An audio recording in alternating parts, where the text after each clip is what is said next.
Concentration of osmotic pressure for a polymer solution. We have already studied that osmotic pressure measurement is a method primarily used in determination of the molar masses of substance which have either very low solubility or very high molar masses such as protein or polymer. हमने already उस osmotic pressure का measurement के बारे में study किया था. ये method primary use होता है सब्सटेंस का मोलर मास को डिटरमाइन करने के लिए जिसका सॉल्युबिलिटी कम होता है या फिर हाई मोलर मास रहता है. तो ये जो है इस किस टाइप का सैंपल के लिए यूज़ होता है, ये प्रोटीन्स या फिर पॉलीमर जैसे सैंपल के लिए ये इक्वेशन यूज़ होता है ऑस्मोटिक प्रेशर का. The variant of equation 12 is valid either only at infinite dilution or to a very dilute solution where the solute interaction is negligible. Variant of equation valid है infinite dilution में जहाँ पे बहुत ही dilute solution जहाँ solute interaction negligible है. Thus this equation might not be applicable to a substance of high molar mass at concentration which are employed for experimental method. तो ये जो इक्वेशन जो है एप्लीकेबल नहीं रहेगा हाई मोलर मास वाले सब्सटेंस के लिए जिसका कॉन्सेंट्रेशन जो है यूज़ होता है एक्सपेरिमेंटल मेथड के लिए. Moreover, a polymer solutions does not behave as an ideal solution because there is a large difference in the molar volume of polymeric solute and that of low molar mass solvent. तो ज़्यादातर polymer solution जो है ideal solution के जैसा behave नहीं करता क्योंकि यहाँ पे पॉलीमेरिक सॉल्यूट का मोलर मास में बहुत बड़ा डिफरेंस है और मोलर मास सॉल्वेंट भी बहुत कम रहता है. Therefore, we take this fact into consideration apply following condition to equation 8. तो इसलिए हम कुछ चीज़ों को कंसिडर करेंगे अप्लाई करेंगे इस कंडीशन को इक्वेशन 8 में. Firstly, we perform the expansion of logarithm in expression 9. हम logarithm expansion use करेंगे इस expression में. ln x1 is equal to ln in bracket 1 minus x2 is equal to minus in bracket x2 plus x2 raised to 2 upon 2 plus x2 raised to 3 upon 3 plus. And this expression 8 can be expressed as expression 8 जो express होगा pi v lm is equal to RT in bracket x2 plus b dash x 2 by 2 upon 2 plus c dash x2 raised to 3 upon 3 plus and so on, where b is equal to second virial coefficient, c dash is third virial coefficient.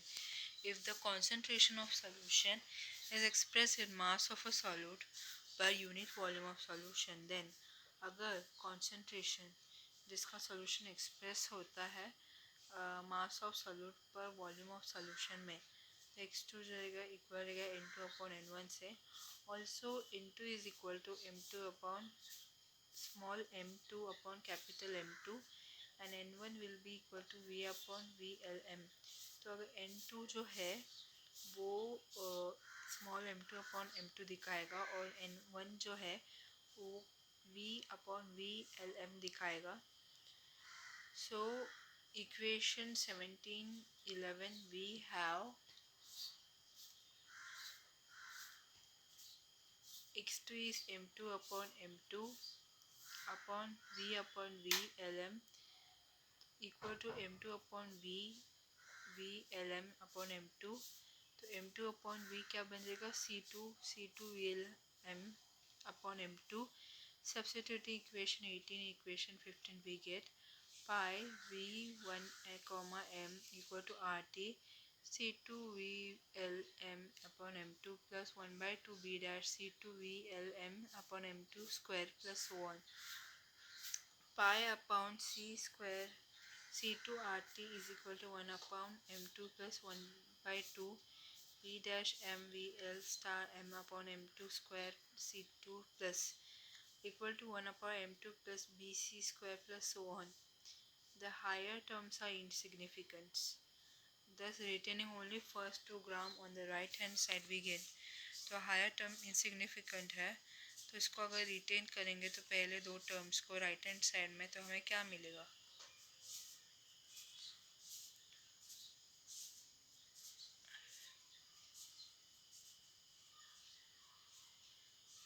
y upon C2 RT is equal to 1 upon M2 plus BC2. Equation 20. Predict that for a non-ideal solution. Plot of pi upon C2 RT and C2 is linear.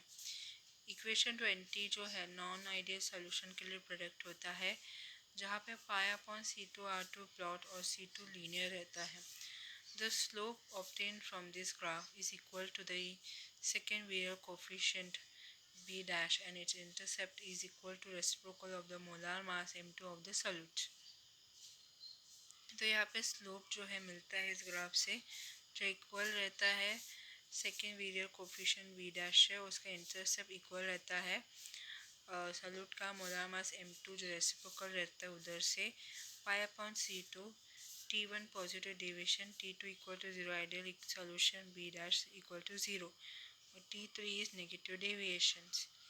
And वैसे भी plot of pi upon C2 reduce osmotic pressure versus C2, तो pi upon 2 reduce osmotic pressure है versus C2.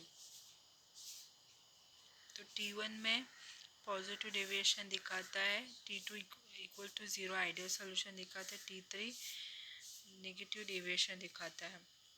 We also plot pi upon C2 reduce osmotic pressure versus C2. हम लोग pi upon C2 जो reduce osmotic pressure है versus C2 ये भी plot करते हैं. From this graph which when extrapolated to C2 equal to 0 gives. तो ये जो ग्राफ जो है जहाँ पे एक्सट्रापोलेटेड होता है C2 equal to 0, slope is equal to B dash RT intercept RT upon M2 that is limited C2 gives 0, pi upon C2 is equal to RT upon M2.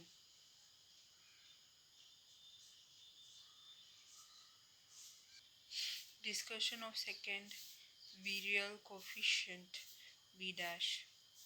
The viral coefficient are determined empirically for a given solvent system.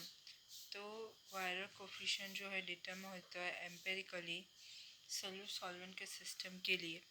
The second viral coefficient is B dash represent the interaction of a single solute particle with the solvent, while the higher order virial coefficient are associated with correspondingly larger number of solute particles cluster interacting with the solvent. Second virial coefficient मतलब B dash represent करता है single solid particle को represent करता है, जहाँ पे solvent जो रहता है सॉल्वेंट के साथ रहता है और दूसरे higher order virial coefficient associate रहता है, करस्पॉन्ड करता है सॉलिड पार्टिकल के लार्जर नंबर को, सॉलिड पार्टिकल क्लस्टर के लार्जर नंबर को जो इंटरेक्ट करता है सॉल्वेंट से. The second virial coefficient is a measure of inter particle interactions. जो सेकेंड वीरियल कोफिशिएंट जो है वो इंटर पार्टिकल इंटरेक्शन का मेजर है and hence is temperature dependent, उसे टेम्परेचर डिपेंडेंट है.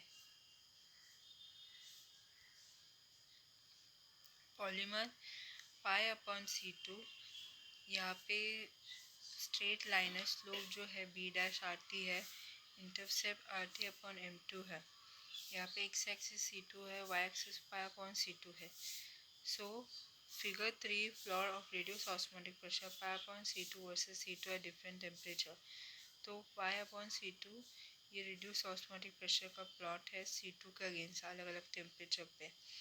The temperature at which for a given polymer solvent pair the polymer exist in an unperturbed state is termed as theta temperature. This is also the temperature at which second viral coefficient becomes 0. Figure 2. T2 is delta theta temperature. Temperature जहाँ पे polymer solvent pair होता है, polymer exist करता है unperturbed state में, जिसे term करते हैं थीटा टेम्परेचर को. तो ये टेम्परेचर है जहाँ पे सेकेंड वीरियल कोफिशिएंट जो है 0 होता है, T2 जो है थीटा टेम्परेचर होता है. This temperature is also the critical solution temperature for a polymer of infinite molar masses. तो टेम्परेचर जहाँ पे ये क्रिटिकल सॉल्यूशन का टेम्परेचर है पॉलीमर के लिए जिसका इनफाइनाइट मोलर मास है. Since B dash is temperature dependent, therefore for each polymer solvent pair, there exists a unique temperature at which B dash equal to 0. B dash जो है temperature dependent है, तो इसीलिए हर polymer solvent pair के लिए B dash जो है temperature dependent है. तो यहाँ पे ये एग्जिस्ट करता है यूनिक टेम्परेचर जहाँ पे B dash equal to 0 रहता है. At theta temperature, there exists no interaction between different polymer chain. तो थीटा टेम्परेचर में यहाँ पे कोई इंट्रैक्शन नहीं है पॉलीमर चेन, अलग अलग पॉलीमर चेन के बीच में कोई इंट्रैक्शन तो नहीं है. The polymer solution behave as an ideal solution at this temperature. तो पॉलीमर सॉल्यूशन जो है इस टेम्परेचर में आइडियल सॉल्यूशन के जैसा बिहेव करता है. About theta temperature that is T1, there is a positive deviation and a positive value of B dash. तो थीटा टेम्परेचर के ऊपर T1 जो है फिगर 2 जहाँ पे पॉजिटिव डेविएशन है और पॉजिटिव वैल्यू है B डैश का, indicate that the polymer is insoluble in the solvent. इससे इंडिकेट होता है पॉलीमर जो है इनसॉल्युबल है सॉल्वेंट में. while below theta temperature there is negative deviation T3. तो थीटा टेम्परेचर के नीचे नेगेटिव डेविएशन T3 है figure 2. And the polymer chain segment will attract one other and eventually phase separation will occur. और polymer chain segment जो attract करता है दूसरे से और फेज सेपरेशन जो होता है. Moreover a negative value of B dash is indicative of good solvent. B dash जो है वो अच्छा सॉल्वेंट का नेगेटिव वैल्यू है.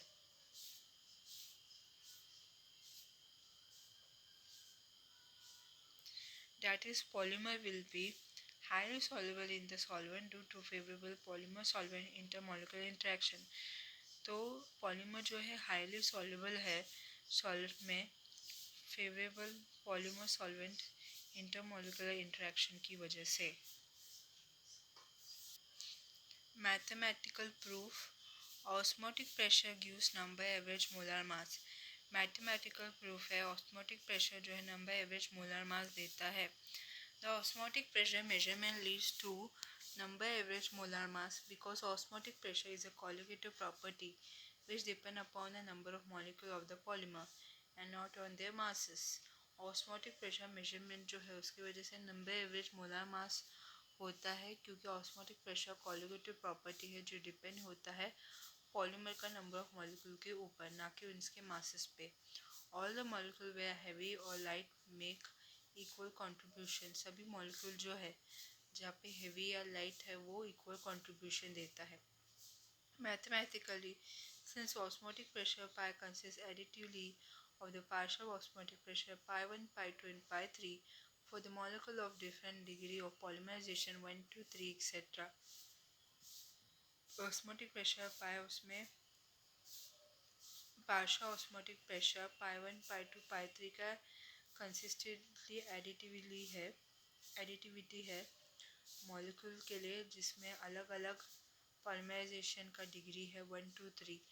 Thus from equation 12 pi equal to pi 1 plus pi 2 plus pi 3 plus so on.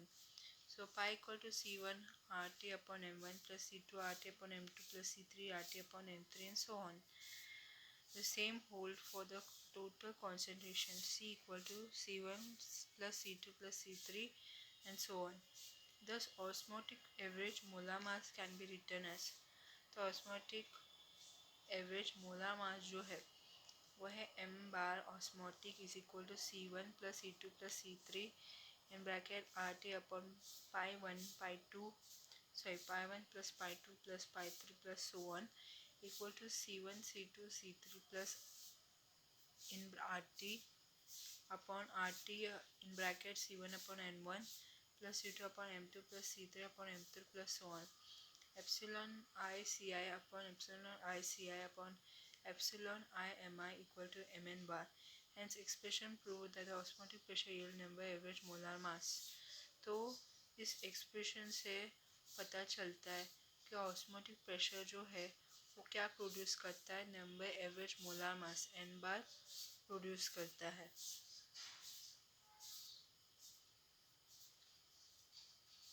Summary. In this module we have learned, इस module में हमने क्या सीखा?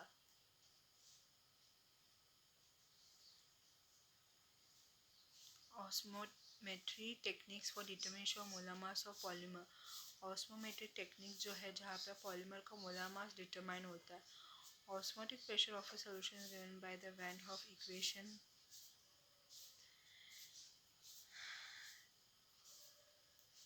सॉल्यूशन का ऑस्मोटिक प्रेशर जहाँ पे ये van half equation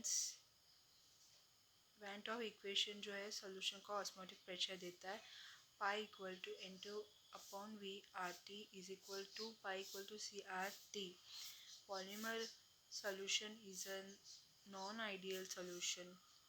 Thus, osmotic pressure for a polymer solution is given by polymer solution जो है non-ideal solution है, इसलिए osmotic pressure जो है polymer solution के लिए उसका फॉर्मूला है pi upon C2RT plus 1 upon M2 plus BC2, where B dash is equal to second virial coefficient.